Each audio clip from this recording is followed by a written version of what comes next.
St. John's historic organ was originally designed and built in Boston by James Cole and James Woodberry for the Highland Congregational Church in Lowell, Massachusetts. It was given to the church in 1892 as a memorial to Lucretia Buttrick by her son, James Gardner Buttrick. The organ included a console with 2 manual keyboards, a pedal board, and 19 ranks of pipes. A rank, also referred to as a stop, is a set of pipes which all have the same tone quality, but which speak at different pitches along the musical scale. Organ pipes, depending on their design and material, can produce tones that sound like a flute, a cello, a clarinet, a trumpet, or many other instruments. The Highland Congregational Church building was demolished for freeway construction in 1970, and the Cole and Woodberry organ was purchased by architect and organ buff John Merriman of New Haven, Connecticut, in order to save the instrument. It was then put into storage at the Andover Organ Company in nearby Methuen, Massachusetts. The organ came to St. John's in Kirkland through the efforts of Julia Cassell, a member of the Organ Historical Society, and Alan Loftman of the Organ Clearinghouse, a non-profit brokerage that specializes in the preservation of high-quality vintage pipe organs. The vestry purchased the organ in January 1974 with funds from Project Reaffirmation, a capital campaign for the 50th anniversary of St. John's Parish. The cost of the disassembled instrument was $2,500, but with shipping and installation, the total expense was $8,500, about the same cost as a new luxury car in 1974. When reassembled, the value of the organ would be at least $45,000, about the price of a new 3-bedroom home.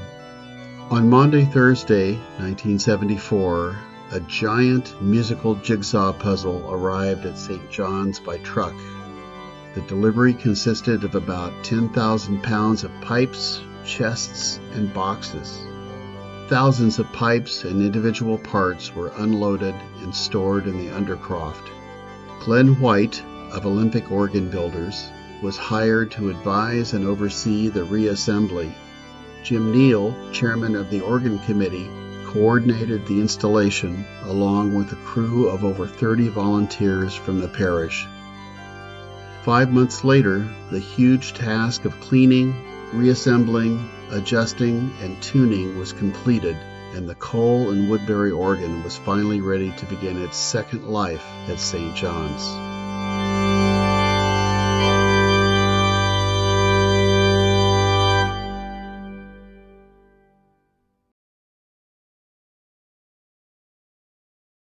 The St. John's organ is a pretty unique instrument within the Seattle area in terms of how old it is and the style in which it was built. It's really an organ of the 19th century and of Romanticism in that it has this very kind of broad, lush color. I think that the instrument, in terms of just having such a unique sound, and I think a very quality, unique sound, made it worth preserving. American organ building really had its roots in English organ building. For me in particular, I did my apprenticeship in New England, restoring and rebuilding 19th century American trackers like yours. The organ was heavily modified over the course of its lifetime in the fad of the time to try and make it sound like the organs of Bach. But all of that really kind of is against the essential original character of the organ. Tonal changes started happening to the organ all the way back in the 1950s with Bob Reich, who I knew from the Andover Organ Company where I did my apprenticeship. And Bob was the organist at Highland Congregational in Lowell, Massachusetts. When it got moved out here and finally set up in the sanctuary, Olympic Organ Builders, Glenn White, they made some additional modifications. He was trying to turn them into something that they were never meant to be. And that was they went through this whole period of trying to make everything neo-Baroque.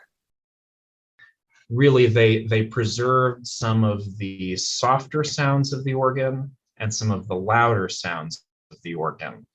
But what was missing was kind of the main body in between those two extremes. When the organ was moved to Kirkland, there were two ranks that were eventually removed from the instrument. And so when we found those two ranks of pipes in the room upstairs, I immediately thought, well, gosh, couldn't we put these back into the organ, try and reclaim some of that character, and trying to achieve as cohesive an instrument based on its original design, rather than trying to either make it something that it's not or sort of reinvent it. The organ had really lost any true sense of tonal focus. We made tonal changes, trying in all instances to either keep or reincorporate displaced original pipework.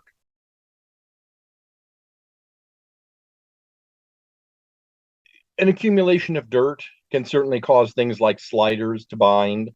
Dirt in the pipes is probably the biggest thing. It causes slurred pipe speech. So instead of having a pipe that is crisp and articulate, you have something that's kind of mush mouth. And that's just a matter of cleaning the pipe, as we did. And there are felt bushings. Everything's got a felt bushing. So like the draw knobs, when you pull them out to turn to stop one, there's a felt bushing around the shank. Those wear out, and then you get wood on wood, so you replace the bushing.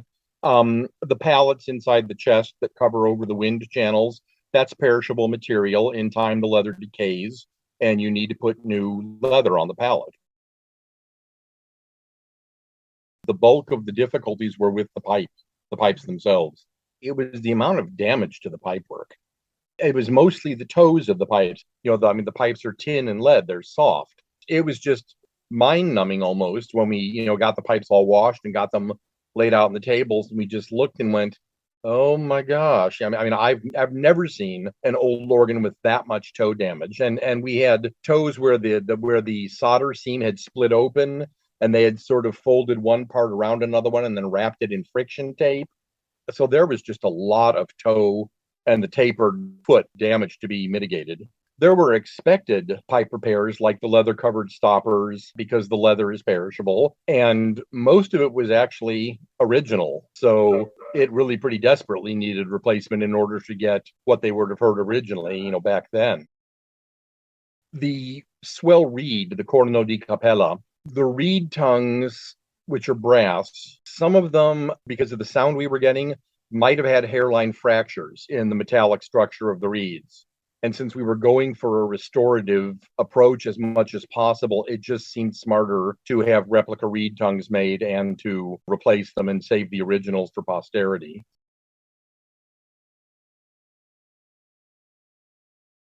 I have a real love of these instruments because it's where I cut my teeth.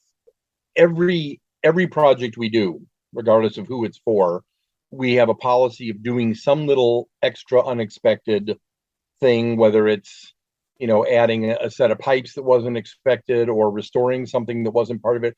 We do that as a gift from us to the church. We want it to sound right.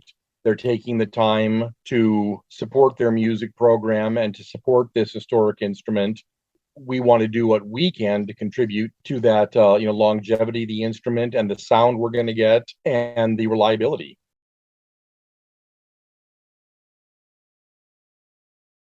Principally, the organ will be better suited to supporting the singing of its membership, both the choir and the congregation. But at the end of the day, a good organ will always sound better playing any kind of repertoire than a mediocre organ.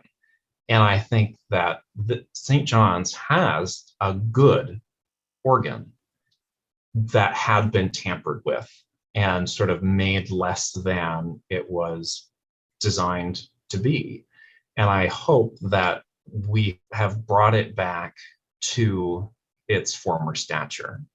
I'm just so delighted that this rededication is happening. By taking this project on, more people will have an opportunity to see its worth.